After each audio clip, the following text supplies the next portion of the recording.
Resistance. Okay, so far the new Resistance is, yep, okay, we're watching the new Resistance ones first. Okay, this is from 2 weeks ago. OutSystems, the most complete full-stack application development platform for professional... Get out of here. Hello, Classic Crew, and welcome to today's video, where I'm going to be sharing highlights from my speech, Conservatives Are the New Resistance. I like this fox. So I recently did a speech for the USC and UPenn College Republicans, and it was such an amazing experience. I had such an amazing time coming up with the idea, writing a speech for young conservatives, because being a young conservative is not easy in 2020, and we need all the bolstering we can get. So I wanted to write a speech telling them what they were up against, but also giving them hope for the future. And it was just a wonderful experience. We did it through Zoom because of coronavirus, but I did it from home, and I got to speak to all of these young conservatives, and it was so great. There was a question and answer segment at the end, and I just loved the whole experience. So I really wanted to share just a few clips from that speech. If you guys are part of a group on campus and you would like to have me come and speak, I would love to come and speak to you. I just have such a great time getting to know you guys, because the fact of the matter is, I really do know you. I know that it's hard for you to tell how I would know you, but I recognize your names. If you comment a lot, I see you, and I like being able to talk to you. But now let's get into the highlights from my speech. Conservatives are the new resistance. I want to start off by sharing a story with you all from my time in college. Now, I grew up in a conservative household, as you may know, but when I went to USC, I wasn't open about my political views. I instead chose to keep my views under the radar. Even though 90% of my classes were music related, I did have to take a few GE courses. One of them, which I'm sure many of you have taken, was Writing 140, Introduction to College Writing. Now, the professor began the class by discussing argumentation and bias. To prove a point, he divided the whiteboard into 3 sections. Section 1 he labeled right, Section 2 he labeled unbiased, and Section 3 he labeled left. He then told us, I'm going to show you 3 videos, and each one will represent one of these perspectives. First, he played a clip from Fox News. He then wrote it in the right column. Then he showed us a clip from MSNBC and placed it in the left column. Can you guess what the third and unbiased clip he showed us was? Jon Stewart. Jon Stewart, the leftist comedian, was considered bipartisan and unbiased by my professor because... Why did she air quote? He's not like a quote unquote comedian. He is a comedian. He literally worked as a comedian for like 30 years. What the fuck? As he put it, comedy doesn't take a side. Ah, yes, the unbiased opinions of comedians such as Jon Stewart and his acolytes, Jimmy Kimmel, Stephen Colbert, and the entire cast of SNL. Yeah, why didn't my introductory writing class have a more nuanced take? Why didn't my introductory course have a more nuanced take? Maybe you should have continued learning, Abby. Abby, maybe if you had gone up in the course and studied more writing, you would have learned more about how there's nuance to this. I remember sitting in that classroom completely dumbfounded as my classmates nodded and wrote down the false information taught to them by their professor as if it were fact. It was in that moment, in my freshman year of college, that I saw my fate, in a sense. And it's one that you share as members of the college Republicans. We are the resistance. Being conservative means fighting the published narrative. I went to the Manhattan School of Music for my master's degree and professional studies certificate. I had a wonderful experience there learning about opera and performing. But if you look to your left and try to look further, that's about where the politics of the teachers and students sat. Wait, so I want to know what she thinks an unbiased source would be, right?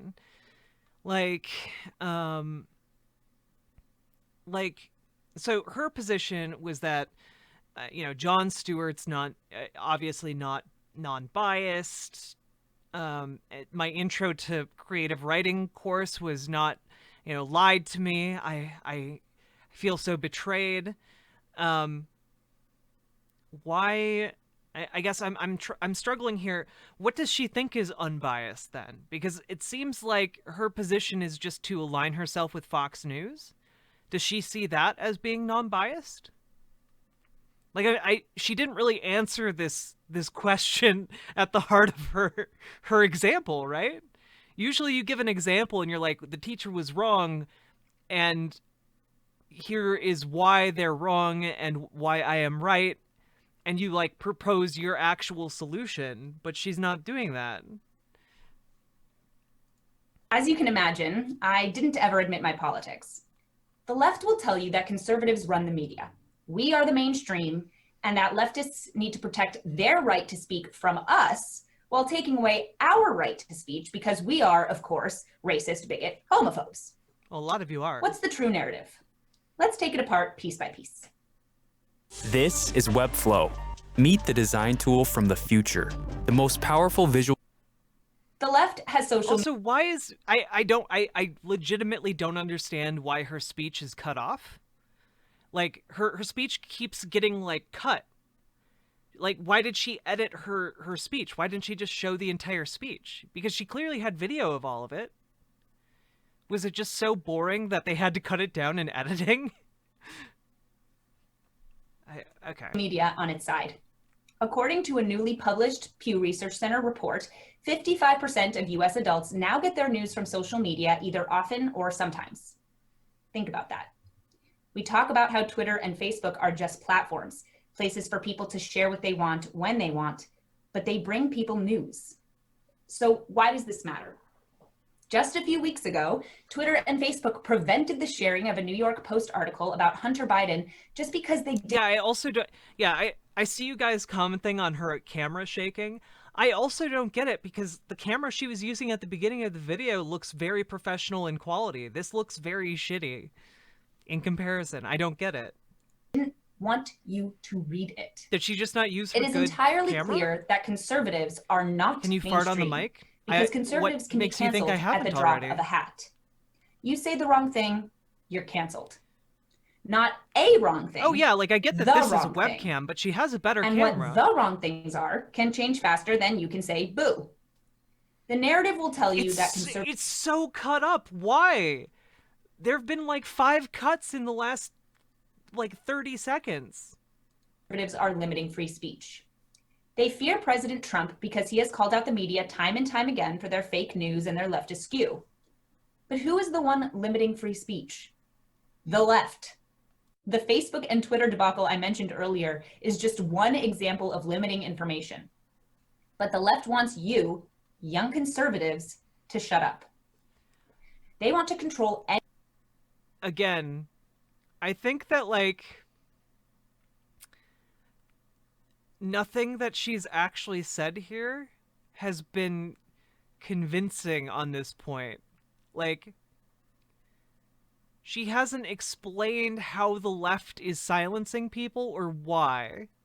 She's just put like a basic theory and then is from that point on assuming that everyone takes it as true.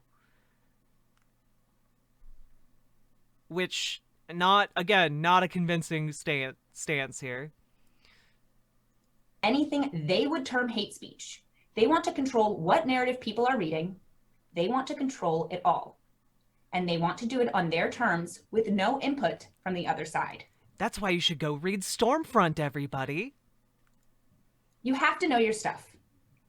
As young conservatives, you have to know your positions inside and out. Or at least be willing to admit that you don't know, which is fine because conservatism is about humility.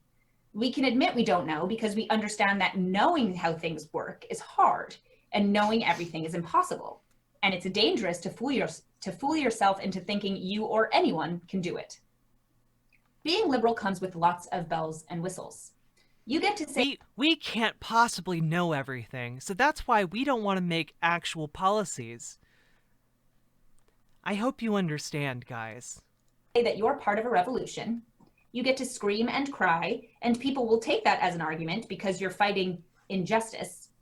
You get to pose nude on the street facing a line of police officers and call that brave because it's a powerful use of womanhood to fight patriarchal oppressor institutions like the. police. Oh, but This is Mongolia, and we are not 'em. The only company in the so is Abby Shapiro saying that she would be brave enough to go out on the street and pose nude in front of police officers? Because I don't think that's what she was saying, but it also seems to me like she's saying that facing a bunch of riot gear armed police officers would be an easy thing to do if you were nude, which I don't think that's the case. I think, yeah, that actually does take some amount of bravery. Yeah. In a lot of ways, being conservative isn't as sexy. We believe in principles that we apply to ourselves. The left doesn't limit itself that way. You won't get away with anything. If you are conservative, you need to know your stuff. Leftists, But you Leftists just aren't said you brave. can't. She just said you can't know everything. So what do you mean you have to know your stuff? Also, Pablo Botniks, thank you very much for hitting that follow button. I very much appreciate it. And the other thing is like,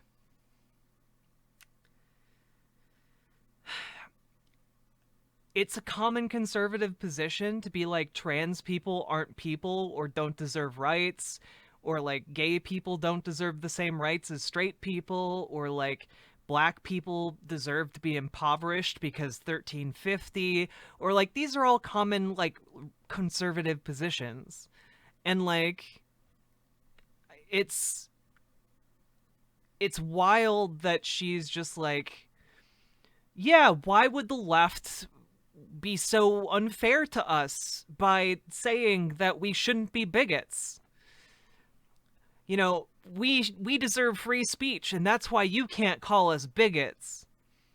Also, Slick Dealer 2009, thank you very much for hitting that follow button. I very much appreciate it. they risk nothing and their prizes come at everyone else's expense. They don't have to educate themselves on issues. That's why it's so funny when someone like Demi Lovato says that she doesn't care if it ruins her career to write a song that's anti-Trump. That's why it's hilarious when someone like Taylor Swift, who is worth more than $350 million, writes a song about how her life would have been easier and better if she were a man. Because they act like they have taken a stand in a society that will judge them for it. Wait, Abby Shapiro, are you saying that if Taylor Swift was a man, she wouldn't... Wait, is she saying that if Taylor Swift had been born a man with all the same opportunities, that Taylor Swift would not have succeeded as a music star? Taylor Swift is an undeniable talent, but there are also, like, singers out there worth far more than Taylor Swift. Like, you can be more successful than a $300 million singer. You're just arbitrarily saying that she is successful enough, ergo that means that, like, she shouldn't be more successful?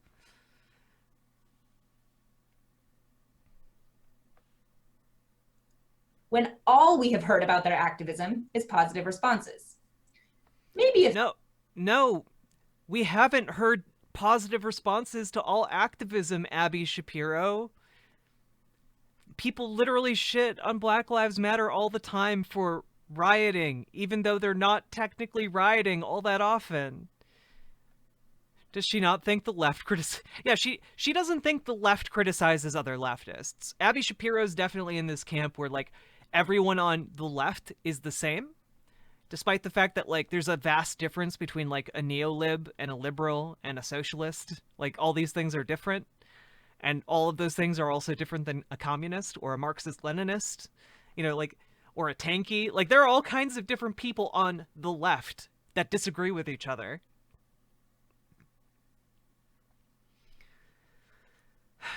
a few of us have critiqued that behavior, but it means nothing. Yeah, just a few of us with some of the largest online platforms. Like my brother, Ben Shapiro, one of the largest internet political commentators. Yeah, he talked about how Black Lives Matter is a bunch of savages. And also, like, Tim Pool, the most listened to online political commentator in the English world who's also a conservative, and also like Alex Jones and Fox News, which is the most watched news network in the United States, and also Tucker Carlson, who's the most popular cable network host of all time. But yeah, the left is the one really dominating these narratives. To the people who could actually destroy their careers. Here's the good news. And it's great. The left can actually destroy any right-leaning person's career at any time. Hello, Taco Cat 69. I hope you're having a fantastic evening. News. You get to be happy. It turns out totalitarianism that's based on a spiteful, nervous, and hateful view of the world, society, and everyone in it is a miserable way to live. It's true. Being open You about shouldn't be being conservative. Choosing to actually build your life around your conservative values is so much more likely to make you happy than either A, being leftist, or B, pretending to be leftist so you can live under the radar in their miserable woke world.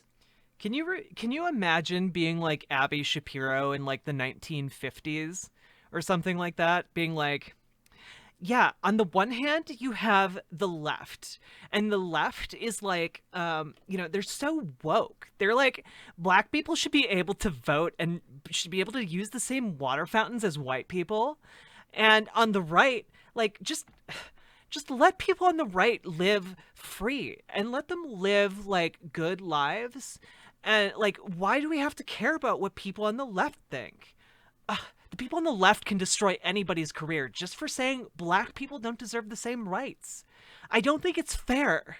Like, that's basically Abby Shapiro, but if she was in the 1950s, guys. Like, that, I'm being as impartial as I can be right here. Also, I am very comfortable today at Taco Cat 69. I decided I would go with the comfy look today rather than with the, vampy look. How terrible is she that she can only do about 10 seconds at most without having to cut because she screwed it up? Well, Celador, she's showing a speech, and I don't think she, for some reason, at the beginning of the video, said that she was going to be showing some of her speech, and so, like, her entire speech is, like, edited for some reason, instead of just showing the full speech, and I don't know why, but we're going to finish it. Plenty of studies have actually shown that conservatives are happier than liberals. One study published in 2012 showed that conservatives are happier on average than liberals, and another study published in 2018 found that conservatives find life more meaningful than liberals. The left finds their meaning in victimhood. Weird. Citation fucking needed. My name's Abby Shapiro. I can't be bothered to, like, cite these studies. They just exist out there, okay? Just, like, believe me, conservatives are happier. This is why, like, when you see studies about quality of life in these, like, Nordic countries with, like, socialist policies, they're lying to you. Just, like, believe me, guys, I saw 2 studies. She does have good eyebrows. In their never-ending crusade against the oppression they constantly need to root out. Women, for example, have to view themselves as victims of the patriarchy. And if you don't agree, you're not just wrong, you're a traitor to your entire sex. Buying new from Big Tech is There are expensive. so many it creates ads on this e-waste that video. impacts Earth's creatures. Now look deeply into this koala's. Everyone needs a mission. But also, like, Abby Shapiro is an agent of the patriarchy. She literally on her channel does videos about, like, modesty fashion and, like, how to make sure you don't look like too much of a slut. And, like, I'm only vaguely exaggerating. And, like, that's fine. It's fine if you want to do that. But then if you go, like, talking about how women aren't oppressed by the by the patriarchy, why are you basing your entire aesthetic around pleasing men in a modest way? Oh yeah, she is a trad wife. Yes. No, I believe she's married. I think she's married. Conservatives have it right. Our mission is built into our values and allows us to be happy. And that's it for the highlights of today's speech. I hope you guys enjoyed it. That's just a little snippet of about a 40-minute speech. So as you can see, I had a lot to say, and I'm really glad I got to share just a bit of that with you today. Thank you guys so much for watching today's video. Please subscribe to my channel and blog if you haven't already. Head over to my Twitter, Instagram, and Facebook and follow me there. Hit that notification bell to get notified of all my new videos. Hit that like button. Please head over to classicallyabby.locals.com if you'd like to support my channel, see more of this content. .locals.com?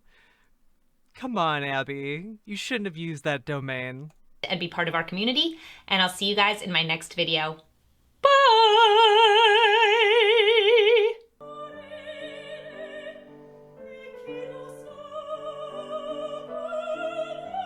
Alright.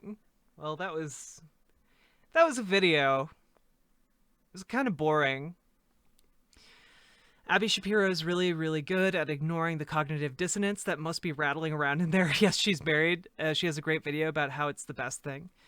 But oh, she's a classically trained singer, so like she sings opera.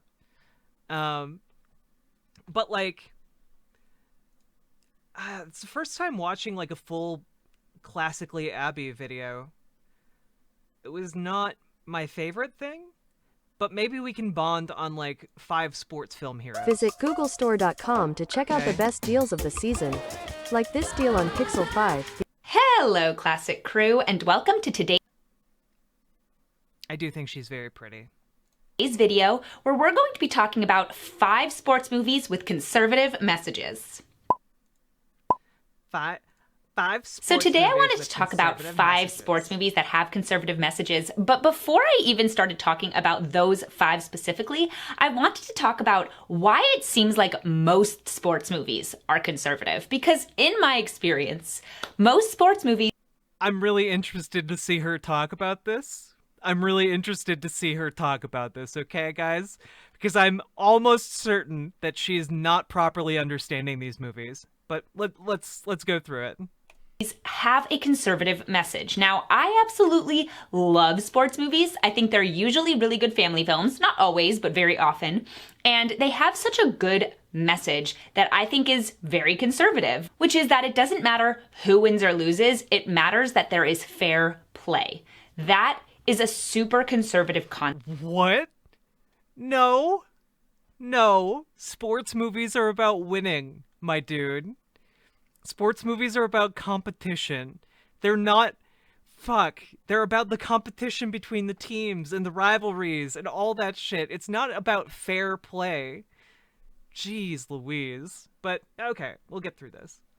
The idea that not everyone is going to come out on top, but everybody is given an equal opportunity to succeed, and that we have to put in all of the hard work and effort to get to the top. It doesn't necessarily mean that we'll get. Okay, you know what? We'll see. We'll see which sports movies she takes, guys. I'm very interested. I'm very invested. There, but it does mean that we have a better chance and a better opportunity. And I think that it's a really wonderful thing about sports movies is that you can watch a great sports movie and the team that you're rooting for will still lose, but they put in the effort and they won just by coming and showing up and playing by the rules. And playing fairly is what gives these games meaning, right? If you're watching a basketball game and suddenly one player decides that it's okay for them to start traveling and no ref calls them out for it, well then, yeah, that team might win, but they didn't win under the rules. And playing fairly and trying your hardest, those are the things that make these films great, and that's a very conservative message. I also think that there's usually a very strong... Wait, what? Okay, but also I need to question this. Why is fair play a conservative message? Why is that a conservative message? Yeah, it's not a conservative message, that's the thing. It's not. There's nothing inherently conservative about the concept of fair play. Undertone about family, again, not always. Yeah, exactly, Pinseeker. This is why you have refs. You have refs to ensure fair play. We don't get a ton of movies about the stellar lives of referees. but it is very common in these movies. You also have the idea of brotherhood, the idea of the best part of masculinity, which is fighting with honor. Those are wonderful Why is fighting with honor the best part of masculinity? Wait, Abby Shapiro, did you have to like see your husband fight with honor before you agreed to marry him? Or are you still unsure about the best part of his masculinity? Like at your wedding where you like here and you like tossed him like a Klingon batleth and he had to like personally slay a human being on your altar. Like what like what I don't think honorable combat is like inherent to masculinity at all. This is really weird.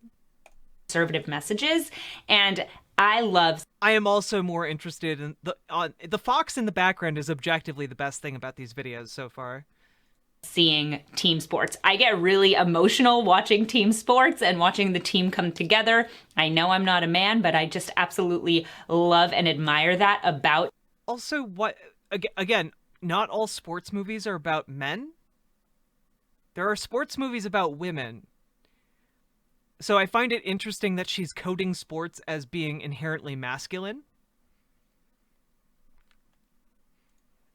Men playing team sports. And so today I'm really excited to share with you 5 sports movies with conservative messages. Now I do want to say that the messages that I'm talking about, the conservative messages that I'm talking about, that's not to say that people who are liberal can't Whoa, Joe in a box. Are you saying that hockey players don't like challenge one another to single combat on the ice and then duel with like their hockey sticks like lightsabers?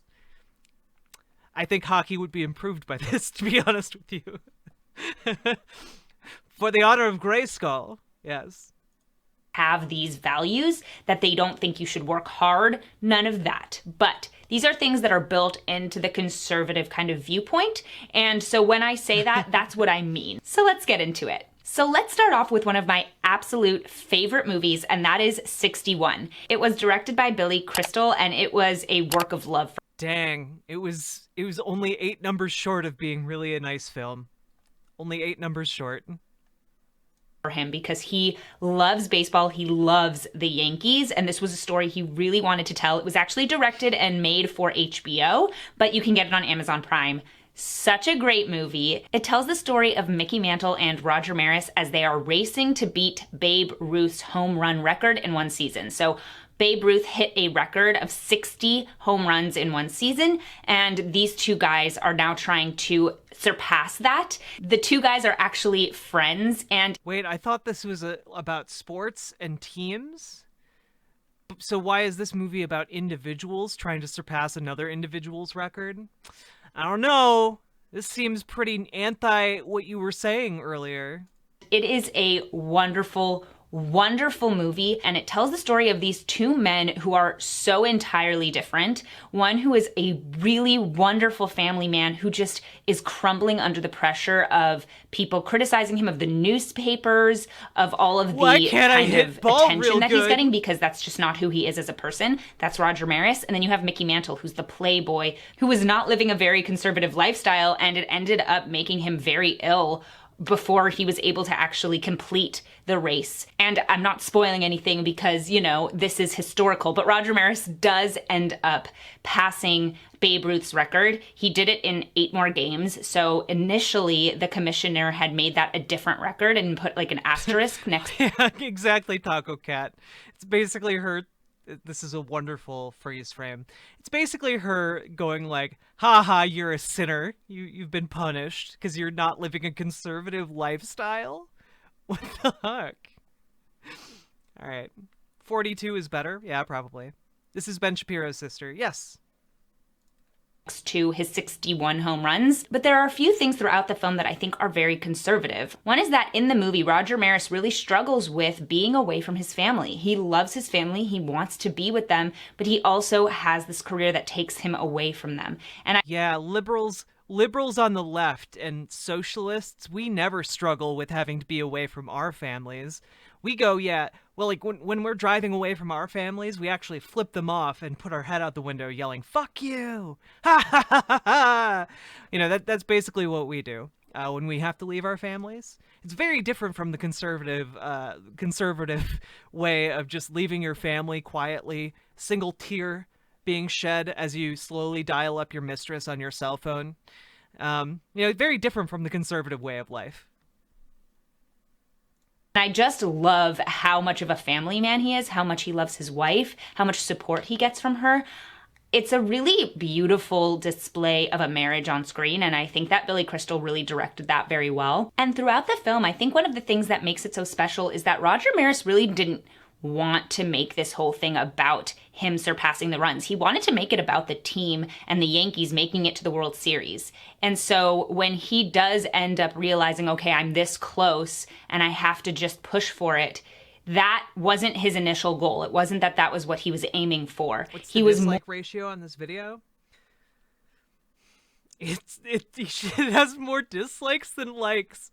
Oh dear Lord, this has been ratioed to hell. What the heck?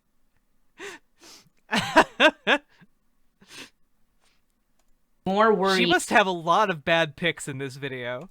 About the team, and that is a really lovely concept and something that's a conservative idea, which is that he's thinking about the community before his individual needs, right? Okay, one thing, if she does pick Space Jam, everything's forgiven. If she picks Space Jam at any point on this list, everything is forgiven, okay? I take back everything I said about Abby Shapiro. She's a decent family woman, okay?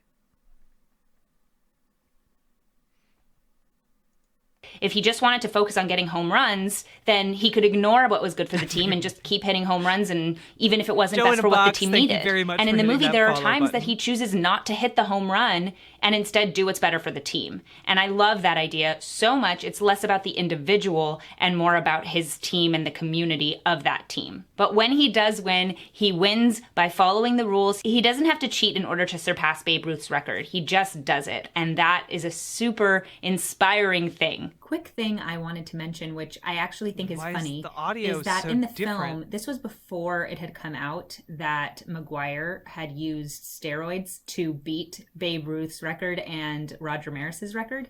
And because of that, McGwire's record doesn't really count because he did cheat and he didn't do it fairly. And that makes him less of a hero than Roger Maris. Next up, let's talk about a classic movie. Why did she have to clarify that? Why did she have to clarify that? Wait, it had nothing to do with the movie. And that is Rocky. I love Rocky. Who doesn't love Rocky? It's amazing. And Sylvester Stallone. True, Rocky is amazing. The fact that he wrote it, acted in it, incredible story. I mean, I think he wrote the whole script in one night. You should look this up because it's a really fascinating story. And honestly, the story of how the film got made is an amazing conservative message in and of itself of he just worked hard and it was just that good that it got produced and became this huge, huge hit. But in any case, the story of Rocky, I absolutely love. I think we all do. It's the underdog story, and he still loses. And I love that. No, he doesn't lose. That's the entire point. He went the distance. He went the distance and he won by his standards. Like,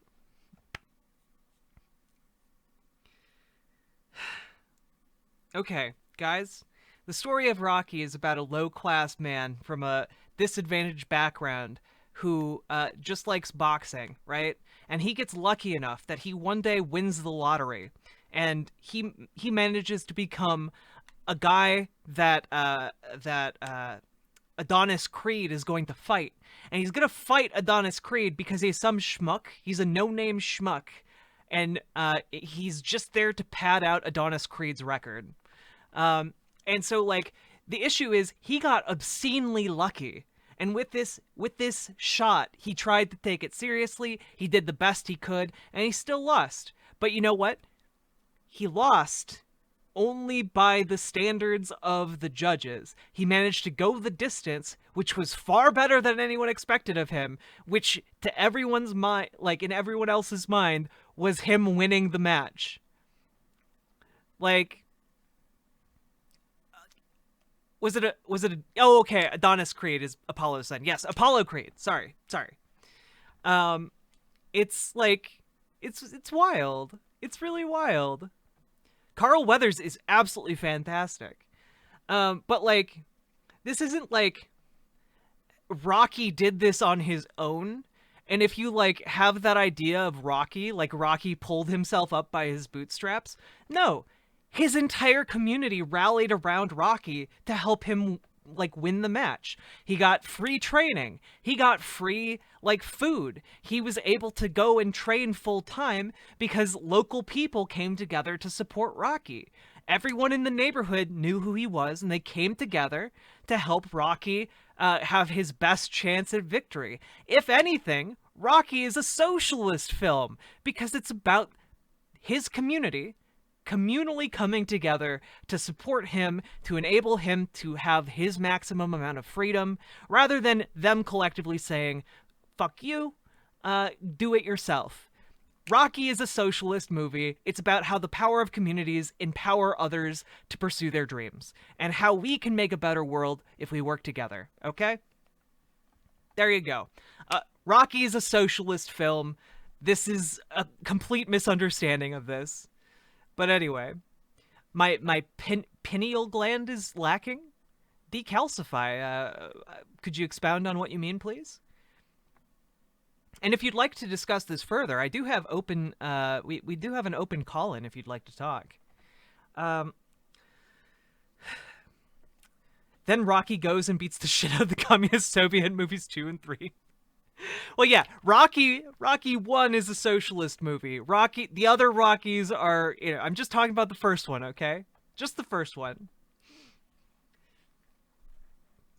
I love that at the end of Rocky, he doesn't come out on the other side as a winner just because he worked hard. He played fairly, he played as best as he could, and he still didn't win. And there's something about that that's so inspiring. It's not just you win because we want you to, you win because you did. But again, he won in the eyes of everyone who is watching. Like, Adonis got technically got declared the winner, but no one had ever gone the distance with Adonis Creed, so it instantly catapulted Rocky into, like, stardom. So, like, painting this as, like, Rocky losing is a gross misrepresentation of the film. Work hard. It's you played fairly and this was the outcome. And that is an incredibly conservative message, is that we work our hardest, but it doesn't mean that we're going to get rewarded. It's not about who wins or loses sometimes. It's just about putting in the best effort. And you don't always get... Okay, so with her conservative ideology is even if you put in all the effort and you still lose, that's okay because you did your best. And that also applies to capitalism, I guess, in her worldview. Like, it's fine if you work really hard for your entire life, but you get jack shit for it, because sometimes it's tough nuts. I guess that is a very conservative message. Thank you for destroying the idea of a meritocracy. To win just because you did that. And I love this movie. I really do. It's so good. And the rest of them are a little hokey, but the first one was very special. So I wanted to include that on the list because, hey, if that's not a conservative message, that you can start from the bottom and work your way up and still hold your own with the guy who's at the top of his field just because you worked that hard, you trained that hard, that's a really cool and conservative message. Number 3 is one of my absolute favorites, and that is Miracle. Miracle is probably the most conservative movie on this list for me, just because it's so patriotic. Any movie that is talking about the Olympics... I do need to clarify that patriotism isn't inherent to conservative. Like, you can be a patriot if you're a leftist, too. You can be very pro-America if you're a leftist. You can be a patriot if you're a leftist, guys. These aren't conservative ideas. Like, playing fair isn't inherently conservative. Being pro-America isn't inherently conservative. where they're representing the United States of America with a patriotism and a love for their country, that is always going to be a really conservative movie. And the thing I love about Miracle, there's a really special scene where all of these players, all of these hockey players are coming together from different parts of the country, and they have to come together to make up the United States of America's hockey team. And they are all really not viewing each other as the American team. They're viewing one another as people from different places. And so they're much more kind of antagonistic towards each other. And they're not viewing each other as a team until the moment where they all realize, no, we're not fighting for our state or for our school. We're fighting for America. We are all Americans. That is a really inspiring moment in that movie. And I love it. I love how much there's a love for America. I love that nationalism. I love the nationalism. I love the nationalism. It's a weird position to take. In that film, how they all put in so much effort, so much work. They're not going to cheat. Even if another team cheats, they're not going to, because they're going to play fairly. And with that, they win. Amazing. It's a miracle, as they say in that movie. And it is one of my absolute favorites. Totally family friendly. You can show it to your kids. And it is one of those movies that is inspiring on so many levels and has a conservative message. Next up, let's talk about Cinderella Man. So that's another boxing movie, and it takes place in the 1930s. Now, it isn't entirely historically accurate. The villain in the movie is Max Baer, and Max Baer was not a bad man at all. And then in the movie, they portray him that way for the drama of the story. But if we're taking that out of play and we're just kind of viewing the movie as the movie, it's such a wonderful portrayal of a man who wants to fight and wants to support his family and wants to play fairly and views it as a point of pride that he'll accept help when he needs it, but then he'll repay it when the time comes. So what I'm talking about is in the film, the main character actually wins a certain amount of money from a fight. And he has been accepting unemployment while he needed it because it's during the Great Depression, and he pays it off. He returns it to the government that helped him in his time of need. He says, okay, I needed that at the time, now I don't, and I'm going to repay it. And I love that as a concept, that he's not too proud to get help in the first place, but then when he can repay it, he... So I guess Abby Shapiro's pro-welfare programs? I guess she's pro-welfare. That's surprising. Or is she only pro-welfare if you give it back later? Yeah, only if you pay it back. Why, though? You already paid tax. Exactly. But in her mind, welfare should basically be a loan, I guess. He does, and he doesn't see it as a gift and something that he never has to return. And that's what actually gives him the name. But you don't have to return welfare, though. I guess she's pro additional taxation if it's on the poor. Yeah. Cinderella Man is that people see what he did. And again, it's that wonderful thing of a man fighting honorably, being the best version of a man. Strong, going to do what he needs to do. He's going to fight, but he's going to fight for the right things. And in the... Yeah, women shouldn't be strong, women shouldn't go to fight, and women shouldn't fight for the right things. That's only what a man should do. Right way. And I love that about this movie. Another really great film with a conservative message. The last movie I want to talk about today is Rudy. I'm sure you've heard of Rudy. Fuck. Yeah, Rudy. Fuck. Look, I love Rudy, guys. I love Rudy a lot. It's one of my favorite sports movies, guys. But also pretending that, like, Rudy is a conservative film, like, it's not.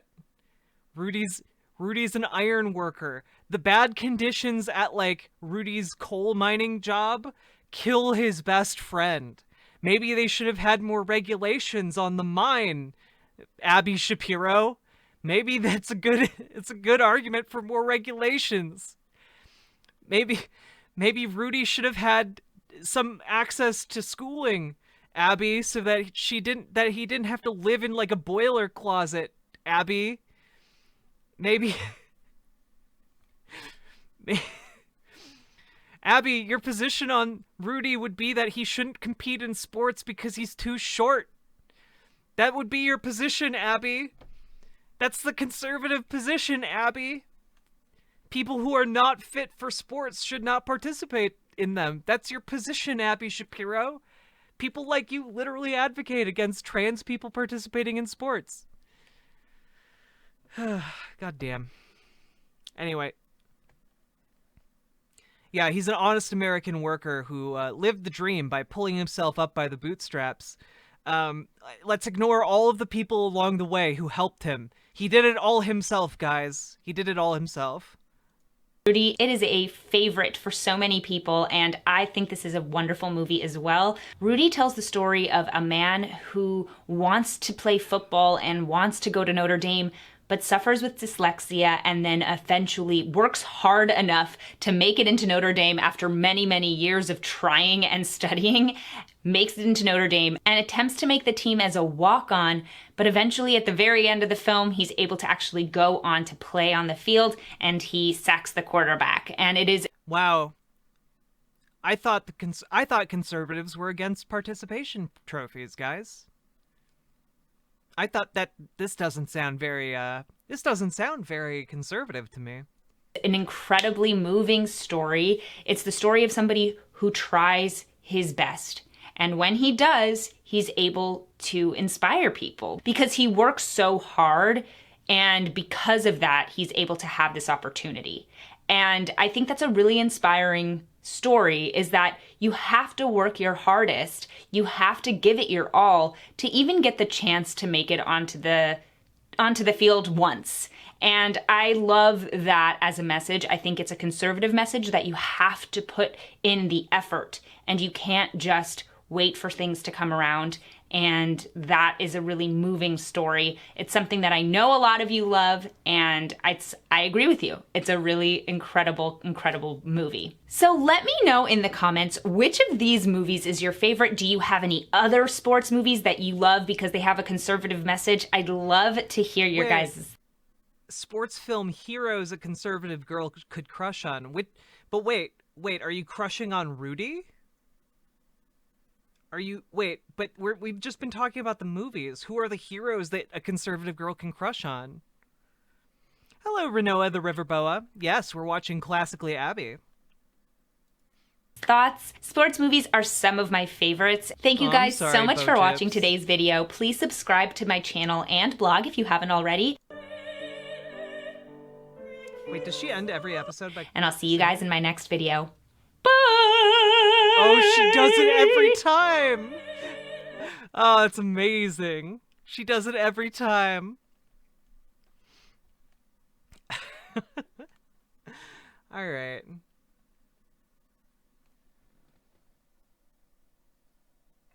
Is this a video game character?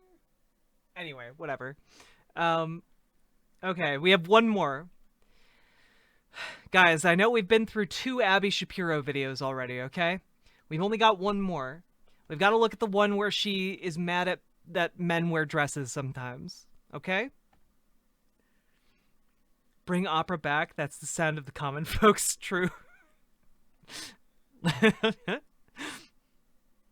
you heard her sing the national anthem? It's cringe. I have not. All right. Here we go.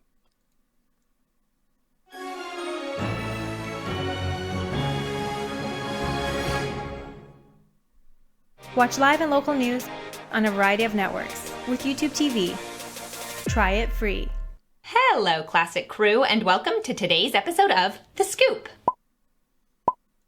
What? Wait, what's The Scoop? Also, why can't I have annotations on this video? Or, closed captions? If you are new to my channel, The Scoop is our opportunity to just catch up, chat about what went on over the course of the week, talk about what's going on in our lives, and act as if we're just grabbing a cup of coffee together. And there's always some fun things going on in the world. It's kind of an opportunity to talk about things that are happening in the zeitgeist, and also just things that I've been doing and enjoying. I love hearing what you guys have been up to, so please leave that in the comments. I always read them. Grab yourself a... Does she film this in her closet? Those are hangers.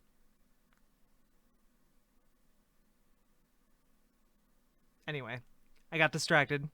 Cup of coffee. I've got mine right here today. Have some tea or just some water, whatever you are drinking, and let's get into it. The first thing I want to... Wait a minute. Wait a minute. What is this? Guys. What is this?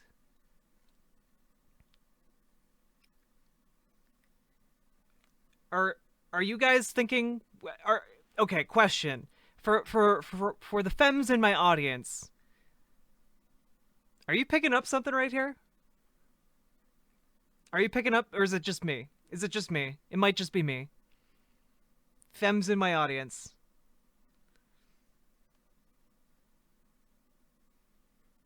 No, not the Michigan mug. Okay, it must just be me, okay?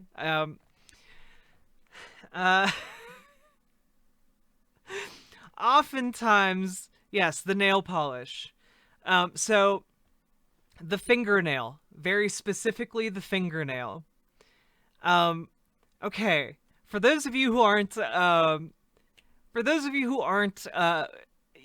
women into women, there is, no, it's not a kink thing, but oftentimes, women who are bi or lesbian will, as a subtle way of distinguishing themselves, color this specific finger slightly different, a different color of nail polish, because it's about fingering. You want to have this finger in particular, you want to have the nail shorter. For the purpose of, finger sex. The bar blocked the fingernail. I know, I didn't have a good shot on it. I just noticed it for like a split second. Yeah, so that's a thing. And also, like, carabiners, I guess, are a thing, like, on the belt. I learned about that relatively recently as well. But, yeah, the different colored nail polish. I don't know. Is she like closet bisexual? That'd be pretty cool. I'm saying she might be very subtly bisexual. Okay? She might be bisexual. Just saying. And if she is, good for her. Exactly, Pinseeker. Exactly. Get into it. The first thing I want to talk about today is something that kind of went viral on Twitter, and that was Harry Styles in it. Oh, and guys, it would also explain to me, like, her strange conservatism, that plus obsession with, like, family values kind of thing. Wait, I thought that was a Gen Z TikTok thing? No. Nope. But, like, it's, good, A, good for her, and B, like, a lot of conservative people tend to harbor, especially the very vocal ones, tend to harbor some predilections towards dabbling with the same sex, and maybe this is your new bi queen. Yes, exactly. I, as a bi woman, I'm just pointing this out to you, okay? I want you to have all the information, all the facts, okay? A dress on the cover of Vogue. Yeah, that really happened. It's 2020. Anything can happen, it seems. So basically what happened is that Candace Owens commented on the fact that Harry Styles was in a dress. And so did a few other commentators on Twitter, and it kind of blew up. Now, as somebody who really values masculinity and finds masculinity very attractive, I don't find Harry Styles in a dress attractive. And but you don't have to, though. Doesn't Yeah, she is married to a man. Yes, she is married to a man. I'm just saying she might be closetly bisexual. She might be like, OMG. Nah, I'm not going to comment on it. I'm just going to subtly observe and build my theory around her bisexuality, okay? I think she'd be horrified at the significance in the lesbian/bi community. I don't know, maybe it's a cry for help. But it's fine to be attracted to men. Just, by the way, just because you're attracted to men doesn't mean that you're attracted to all men, right? Different people are into different things, guys. You can be attracted to men and not find Harry Styles in a dress attractive. You can also be attracted to men and find Harry Styles in a dress attractive. I don't understand, like, where the disconnect is here for these people. And also, like, yeah, there is an element here where he is comfortable enough in his masculinity to wear a dress, and that's rad as hell. This is something that kind of became part of the joke, is that people were saying, oh my gosh, Harry Styles in a dress is just my type. He looks so handsome. He looks so great. No. Incorrect. As somebody who loves... every time I pause this, it's gold. The attractiveness of someone is subjective. So, like, other people saying that he looks good isn't wrong. And you disagreeing with them and saying he doesn't look good is also wrong. Your opinion is just that he's not as attractive in a dress as he might otherwise be, which is a totally valid opinion for you to have. But, like, your opinion shouldn't influence how he dresses himself. He should do whatever the fuck he wants, because this is fucking America. Is the fact that my husband is a man and is masculine. See, but why do you want Harry Styles to emulate your husband? What the hell? Being a man in a dress doesn't really do it for me. I'm gonna be honest. That's fine. The thing about it is that I think that masculinity is actually really important. I think that men need to embrace the best parts of masculinity, right? Masculinity, just like femininity, can be directed in the worst possible directions, but it can also be directed in the best possible direction. It used to be very masculine for men to wear high heels. High heels were literally invented for men. Guys, like, a lot of the things we bring up today as things that are inherently non-masculine used to be incredibly masculine. It just depends on where you are at any point in time. It could very well be that in the future, it becomes extremely masculine for men to wear dresses. Because guess what? There's not any inherent gender to clothing. Clothing is just cloth that you put on your body. That's it. It doesn't have an inherent gender. The only time it has gender is when we apply gender to that cloth, and we can apply gender in an infinite number of ways. Yeah, I thought they liked individualism. I thought they liked people being themselves. I thought they were very much for that.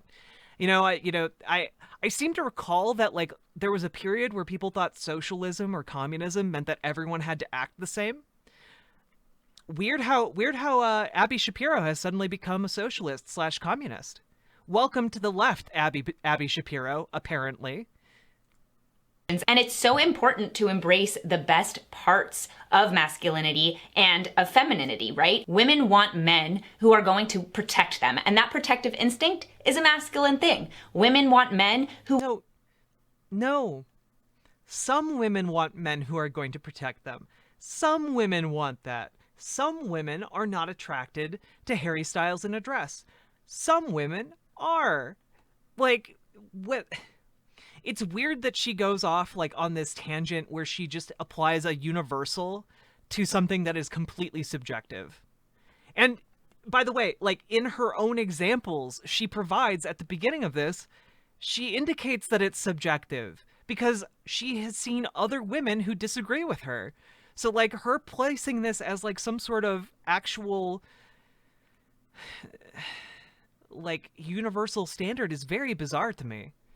Yeah, I want a woman to protect me. Same. I want a woman to protect me. Real talk, guys. I have had no hotter experience in my life than going out on a date one time with a woman who just casually pulled out like a knife from one of her boots and like described to me a story where she was like, yeah, you know, like there was a guy following me and I threatened him with a knife this one time. I was just like, oh man, that's extremely attractive. Hello. Hi. Hey. It's super attractive. Yeah, this isn't 1950. You don't need someone to beat up like Biff Tannen in the parked car. Who want to support them. That's a wonderful masculine trait. Men in dresses? Not so much. Men don't belong in dresses. In Western culture, it's not a thing. Why? Men don't belong in dresses because men should be men. It's a good thing for men. But you can be a man in a dress. Does Harry Styles wearing a dress make him not a man? When he put on that dress, did he become a woman? What the fuck are you talking about? He's clearly still a man. Like, he does boxing and shit. He seems like an incredibly masculine man. To be men. Yeah, she always has to inject her heteronormative obsession, which is part of what makes me think maybe she's overcompensating for something here, you know? Yeah, apparently Harry Styles is now a transgender woman. Very abrupt transition that apparently he undid instantly upon taking off the dress. Not to be the worst version of men, but to be good, strong, capable men. Wait, the worst version of men that Abby Shapiro can imagine is a man in a dress? Not like a rapist? Like a rapist wouldn't be the worst version of a man? Just like Harry Styles in a dress is the worst version of a man? This is some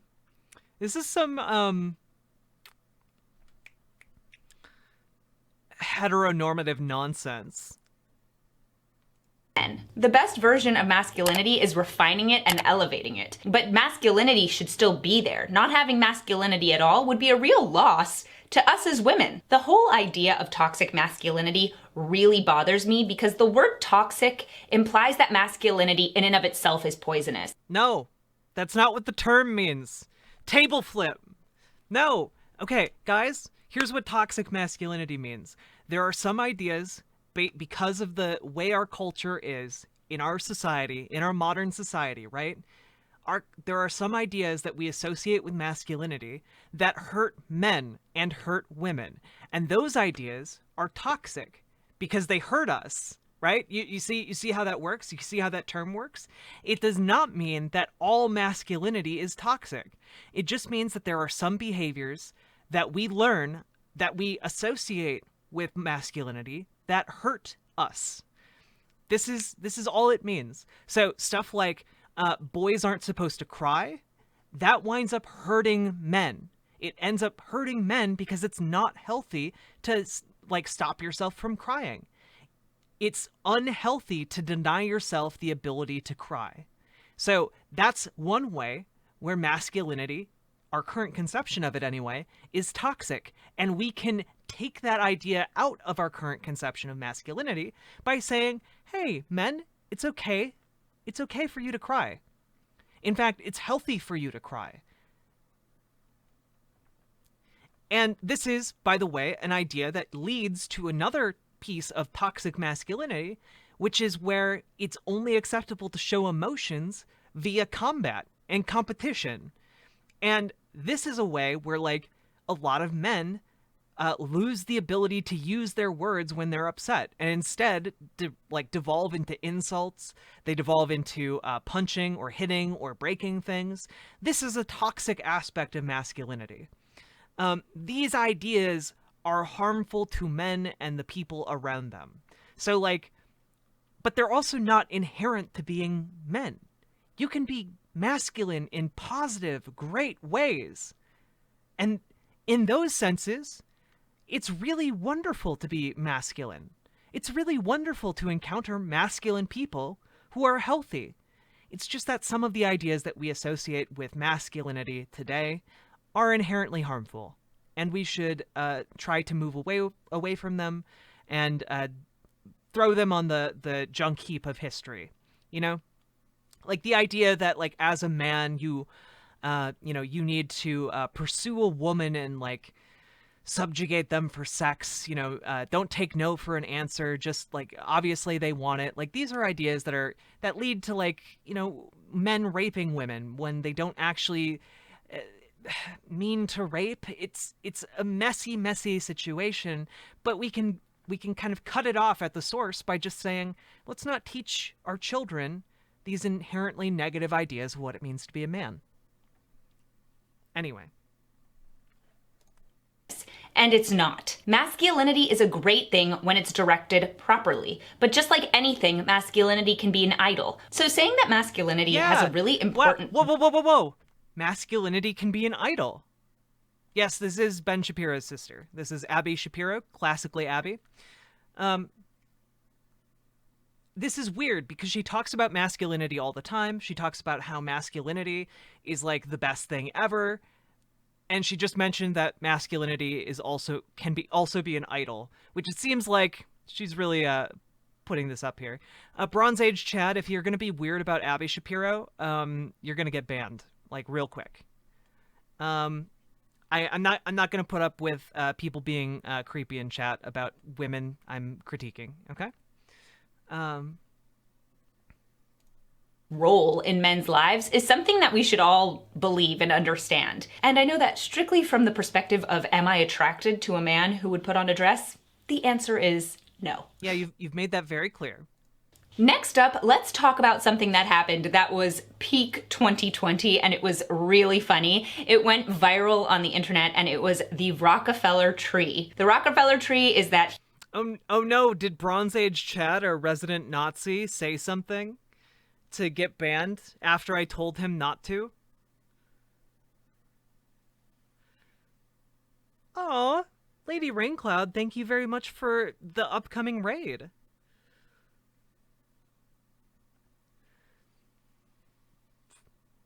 Huge tree that goes up and it is beautiful every year. But not in 2020. In 2020, it really looked sad. They took the Rockefeller tree and as it started to go up, some of the branches started falling. It just looked totally wonky. And it was really funny because, of course, in 2020, even the Rockefeller tree is gonna take a hit. It has been a hard year and apparently... Isn't she Jewish? Does she celebrate Christmas? Like, genuinely asking. I have no idea. Could it be because of climate change? Maybe. The Rockefeller tree got the message. Next up, I want to talk about the Netflix movie Holidate. So this came out, it kind of made the rounds, people were talking about it. It has Emma Roberts in one of the starring roles. This movie is not good. It's just not. I do not... It's called Holiday. Did you go in expecting a masterpiece? I don't get it. Recommend it. So basically the premise is that there are these two main characters, of course it's a rom-com, and neither one wants to really date. So instead they decide that they're going to use each other as actual dates like to attend events, attend holidays, and then they don't have to bring somebody home or worry about kind of the dating aspect of dating. So they just have somebody to bring to the big events in their lives with their families, etc., etc. This movie is trash. It is not good. And I'm gonna give you a few reasons why. So number one is that if you are trying to figure out the perfect things not to do to be classic, this is the movie. White Trash Socialist, thank you very much for hitting that follow button. I very much appreciate it. On a certain panel the other night, a question of who is your least favorite / intolerable person on Twitch politics, and 5 of the 8 said Lady Raincloud. I thought that was messed up. Well, that is very messed up. I like Lady Raincloud quite a bit. And also, like, holy shit, Like, there are so many more intolerable people on Twitch politics. Are you kidding? You literally have neo-Nazis. Like, yeah. Oh, I'm sorry. Fuck off with that idea. Left flank vets. Hello. Whoa. Thank you very much. Hi, everybody. Wow. It's the Jeep State, everybody. The Jeep State is coming. Hi. Miss Parakeet, thank you very much for the follow. Oh gosh. Yep, we doing Abby Shapiro. We doing it over here. Dead Turkish Pope, thank you very much for the follow. Dan Simpson, thank you for hitting that follow button. Turnout Cook 41, thank you very much for following. Spooky Midwestern, you just hit the follow button. You're amazing, and I'm also from the Midwest. Elmoco, thank you very much. I fight for them. Ulysses Scarvantes. Jeff Hefe Lumpdizzle, thank you very much for the follow. Aaron Cries, y'all are overwhelming me with all these follows. Infrasonic Wave, just I'm riding this wave with you. Harpua 5506, thank you very much. Ace Fauna, thank you as well. And Com Libra, thank you very much for following. My eyesight is very bad, so if I misread any of your names, I love all your names, by the way. Overlord C, thank you very much for the follow. Carl Mack, thank you very much as well. Losing viewers, announcing followers, just continue content. It's what they want. Well, it's okay. I appreciate all the followers, you know? Y'all are fantastic. I do like asses on social media. All right. By the way, my name is Jack. Hello, everybody. I'm a market socialist, and I am basically here to advocate for socialism and why it's going to make your lives better, and why we should rush to adopt it as soon as possible here in the good old US of A. Let's decommodify some things. Let's transition to worker co-ops, and let's save our world from an apocalypse, eh? Let's see, what did she do to that fox? Unspeakable things, Cowtool. Unspeakable things. All right, let's continue with the content. Let's continue with this content. For you. Emma Roberts' character is just, honestly, it's sad. It's sad for her because she seems like somebody who may have bought into the kind of narrative that I talked about in my last video of happiness comes from accepting kind of your worst qualities, being that BuzzFeed style slob. And she's clearly not happy. She's not doing what's best for herself. She's not making good decisions. And it's just kind of sad to watch her that way. So it's not great. And then people, I'm sure, would respond saying, okay, well, isn't her family the one that's making her depressed? But the family can be wrong and she can be wrong. Her family has a lot of issues in and of itself. Her mom is kind of pressuring her and just kind of, I mean, clearly her mom has issues in one scene where she kind of just makes... Oh, and Taco Cat, if you want to send a link, send it over to one of my mods, okay? Mods can post links, everybody. So message them, whisper them sweet nothings if you want a link. Also, literally every freeze frame of Abby Shapiro is absolute gold. Absolute gold. Also, like, yeah, I thought this entire video was going to be about Harry Styles wearing a dress, but apparently it was only like two minutes. But she was still wrong for all of the 2 minutes. Now she's talking about movies. I like movies. Makes it about a relationship about sex and not more than that, so... yeah, but you can have a family that has problems and a main character that has problems. The family has their own issues. So does she. And she is not really making the best decisions for her. And she's not really like a put together kind of person who looks like she could take care of someone else, let alone herself.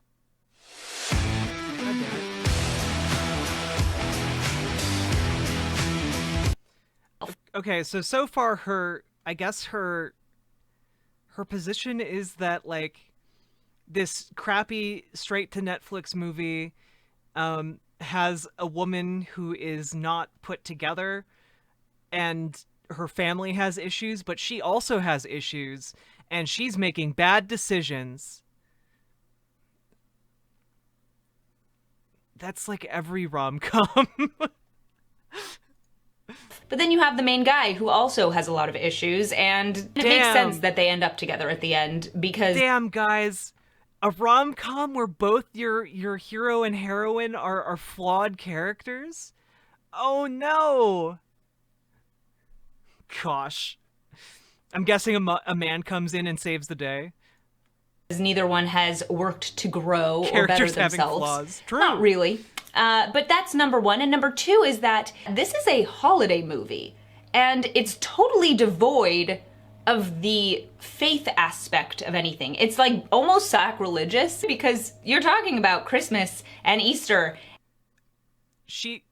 Guys, she literally, like a couple minutes ago, was talking about the Rockefeller Christmas tree. And she didn't mention Christianity or she didn't mention faith at all while talking about this holy symbol of Christianity. This hypocrisy in the video. I can't stand it. Where is your faith, Abby Shapiro? Where is your faith? It's a holiday tree, gosh dang it. You should have been talking about the faith. Your faith, like, have we not all watched a Charlie Brown Christmas special? Have we not all seen that Charlie Brown's faith alone restored the tree to its wholesome state? Maybe the tree is wilting, Abby Shapiro, because of your lack of faith. I thought she was Jewish too, but apparently the lack of Christian values in the straight-to-Netflix movie Holiday is a huge problem. Also, OmniSlap1, thank you very much for the follow. I very much appreciate it.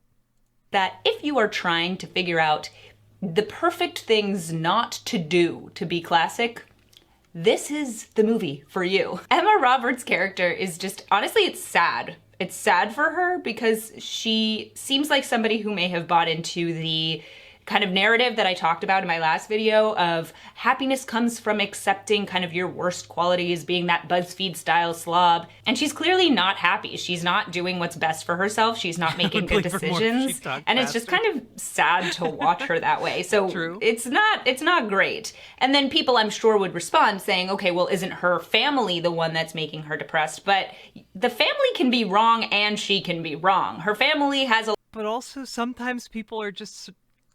Sometimes people are just depressed. Depression is a real thing. It's a mental illness. Some people are just depressed. I know. Sign someone with depression. Oh, true. I did forget all about the Judeo-Christian values. True. She does need a catchy... No, she has a catchphrase. We'll get to it. It comes at the end of every video, okay? A lot of issues in and of itself. Her mom is kind of pressuring her and just kind of, I mean, clearly her mom has issues in one scene where she kind of just makes it about a relationship about sex and not more than that. So yeah, but you can have a family that has problems and a main character that has problems. Really? The family has their own issues. So does she. And she is not really making the best decisions for her, and she's not really like a put together kind of person who looks like she could take care of someone else, let alone herself. But then you have the main guy who also has a lot of issues, and it makes sense that they end up together at the end because neither one has worked to grow or better themselves. Not really. But that's number one. And number two is that this is a holiday movie, and it's totally devoid of the faith aspect of anything. It's like almost sacrilegious because you're talking about Christmas and Easter and all of these different holidays, and people are acting in really disgusting ways and just ignoring the fact that these have a religious significance. So that's a kind of a weird thing to me, is that you're watching this movie and there's clearly no thought to the actual faith that goes into Easter and Christmas, for example. There's just... Has Abby Shapiro never been to like a large family get-together? Like during the holidays? Like none of my large family events on the holidays have anything to do with like the actual religious significance of the day outside of like the vague tokenism of the aesthetics. This is like a really wild stuff. Does she think like families like pray in front of the Christmas tree or something? I don't know. This is weird. None of that. It's very odd. The movie is not well done or put together, and I would not recommend watching it. It's also incredibly dirty. Incredibly dirty. Just, it's not a holiday movie. Dirty movie. And yeah, I agree with you, Sophie. Like, the message of, like, you get into a relationship to fix yourself, that's not good. Don't do that. Dirty movie. Even call it a holiday movie. It's just not. It's a big no from me. Next up, as I'm drinking my coffee, I wanted to ask you... Again, okay, guys, now that we have more people in here, I need to ask for all of my femmes out there. For all of my femmes, okay? Do you notice anything about these fingernails? Okay? Do you notice the fingernails? For any of my queer women out there, okay? My WLWs, okay? Do you recognize this? Yes. I think she might be a closet bi. I think this might be a bi, if you will, for help.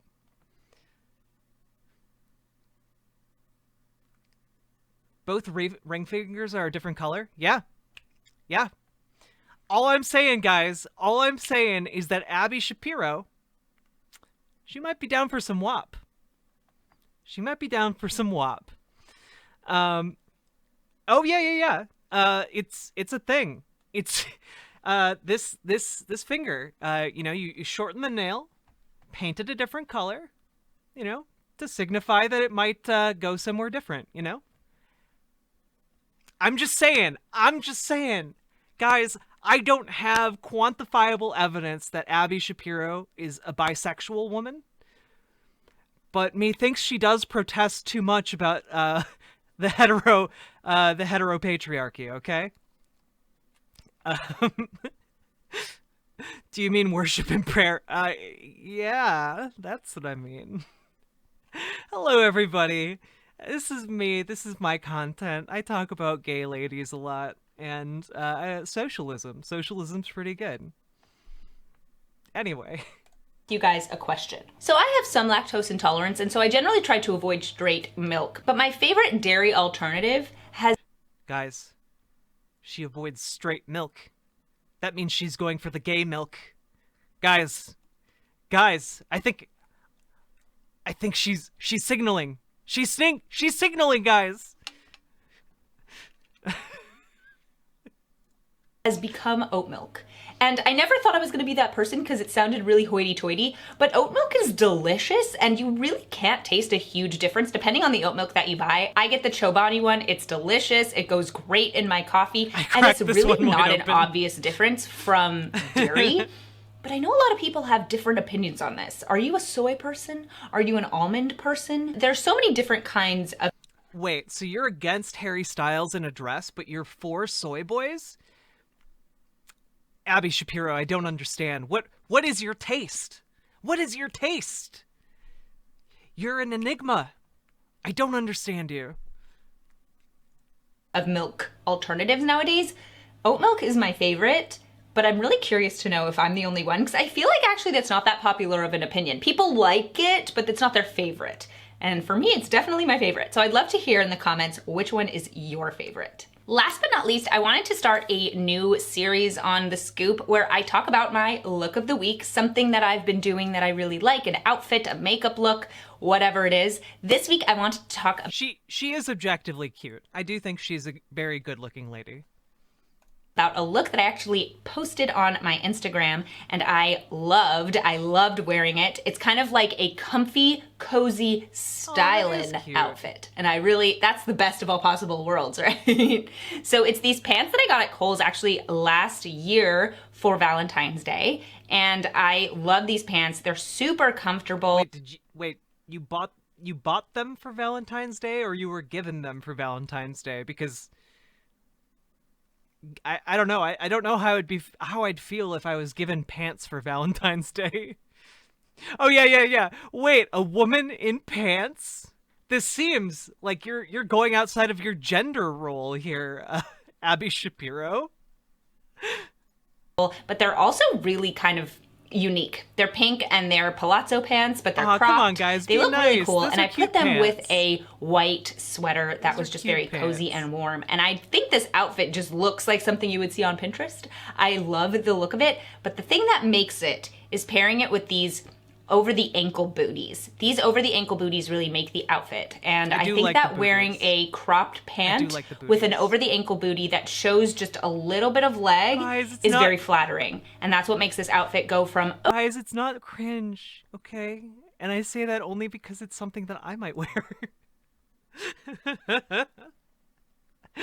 I have an outfit that is very similar. okay to okay. She belongs on Pinterest, you know? So let me know in the comments if this is an outfit I might look like a goblin, guys, but I can look nice sometimes. She talked about oat milk, Jack. Yeah, I know. She's clearly gay. I think we have all the evidence we need. She's clearly not straight. that you would ever wear. If this is something that you have an outfit similar to, I'd love to hear your guys' thoughts on this because I love putting together new and unique looks. They're just fun for me. It's something that I actually struggle with, is giving things away, because I like giving pieces in my closet a second life by pairing them with... Wait, so I went into voice chat with an Australian troll who wanted to make fun of my dress. He not only backtracked on his arguments, but got mocked by his girlfriend who asked me if I knew Jackalope. Wait. He asked me? Wait, who? Maybe I know the name. I'm not... I do tend to interact with trolls longer than other people. I'm so tired. I keep thinking the shirts plus hat in the background is a person. I know, right? I want to know if she's filming this in her closet, because these are clearly hung up somewhere. Guys!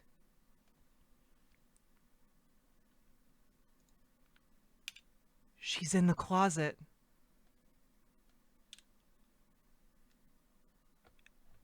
She's in the closet, guys. Confirmed. We have all the evidence. You know, insert scene of like yarn, red yarn on like a pin board. You know. Dun dun dun dun dun dun dun dun dun. Help her.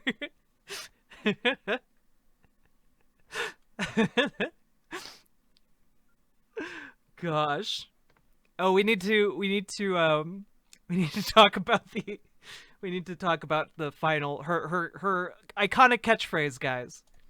with new things. I don't know if you have that same issue, but I know that I do. So that's it for today's episode of The Scoop. Thank you guys so much for watching today's video. Please subscribe to my channel and blog if you haven't already. Head over to my Twitter, Instagram, and Facebook and follow me there. No, that'd Hit be that way too notification cool. bell to get notified of all my new videos. Hit that like button. Please head over to classicallyabby.locals.com if you'd like to support my channel, see more of this content, and be part of our community. And I'll see you guys in my next video. Bye! She does that every video. Every video she signs off like that. Yeah, Catherine dominates. Which troll were you talking to?